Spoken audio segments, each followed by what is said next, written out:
మరి పూజలు చేస్తారు, గుడి చేస్తారు అనుకుంటారు. నేను అనుకుంటే సార్ క్రిస్టియన్ అనుకుంటున్నాను.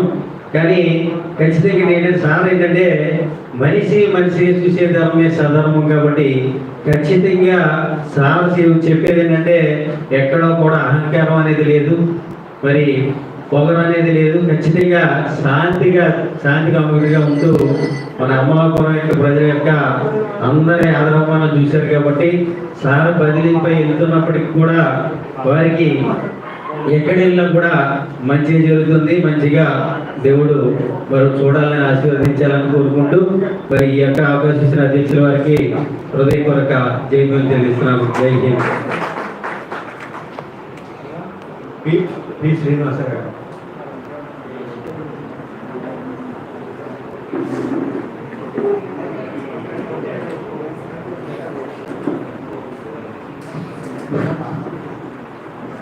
సదాగత గౌతమ బుద్ధ, డాక్టర్ బాబాసాహెబ్ అంబేద్కర్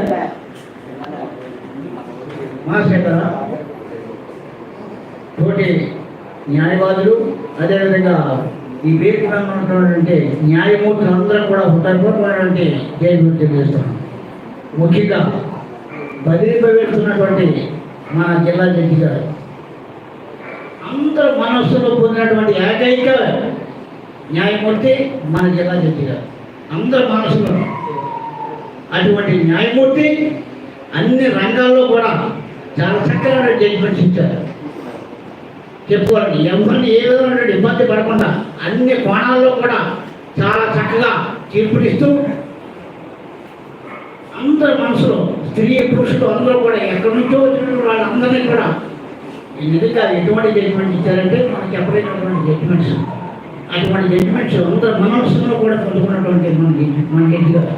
అదేవిధంగా bench and bar relations maintain చేసినటువంటి నేను 1990 వచ్చినప్పుడు నేను తీసుకొస్తూనే ఉన్నాను. ఇటువంటి జడ్జి గారు మళ్ళా మనకు ఎవరు కూడా చూడలేము, మరి చూసి ఉండము. అటువంటి జడ్జి గారు నిజంగా మనం మరవలేనటువంటి జడ్జి గారు, మన యొక్క అందరి మనసుల్లో కూడా నిండిపోయినటువంటి మన జడ్జి గారు. అదేవిధంగా మిగతా న్యాయమూర్తులందరూ కూడా ఇదే విధంగా గౌరవంతో కొనసాగాలని మన చేస్తూ జై భీమ్ జై భారత్. ఆశారాథ్ గారిని మాట్లాడవచ్చు.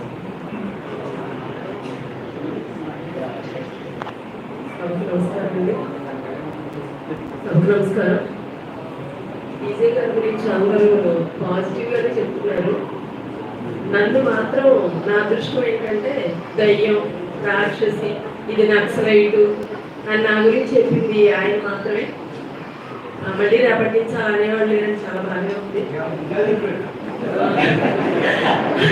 ఆయన బంగారం ఇలాంటి కాదన్ను, కానీ వెనకాల ప్లాటినం గోడ మాత్రం బంగారు తల్లి. చాలా మంది మాట్లాడుతూ లోపల ఏంటంటే ఇలాంటి ఆవిడ మాకు లేదని బాధపడుతున్నా, అది పాపం అది చెప్పలేదు కదా, అందుకని మీ గురించి అలా చెప్తున్నారు అనమాట. జండుబాబు మీరే కొనుక్కోవాలి, సార్ అవసరం ఉండదు. 11 గంటల దాకా ఆయన అక్కడే ఉంటారు కాబట్టి.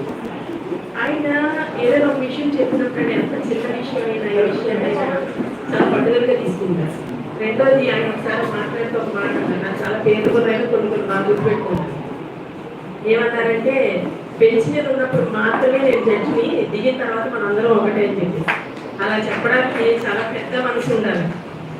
రెండోది మాకు లేడీస్కి ఒక చిన్న విషయం ఏదైనా దగ్గరికి వెళ్ళేటప్పటికి దాన్ని వెంటనే ఇంప్లిమెంట్ చేసేయాలని అనుకుంటారు. అలా మాకు కొంత ఫండ్ని ఆయన ఇచ్చారండి చాలా ప్రేమగా. దాన్ని మేము ఎప్పటికీ ఆయన ఎక్కడ ఉన్నప్పటికీ కూడా అది అలాగే ఉంటూ దాన్ని రోల్ మోడల్గా తీసుకుని మిగతా వాళ్ళు రావాలనే ఉద్దేశంతో మా దీవెనమ్మ గారు ఒక మంచి సలహా చెప్పారు, దాన్ని ఫాలో అవుతున్నాం. ఆ విషయంలో లేడీస్ అందరి తరఫున కూడా అండి ఆయనకి మేడం గారికి కృతజ్ఞతలు తెలియజేసుకుంటున్నాను ఈ అవకాశం ఇచ్చిన సరిగా.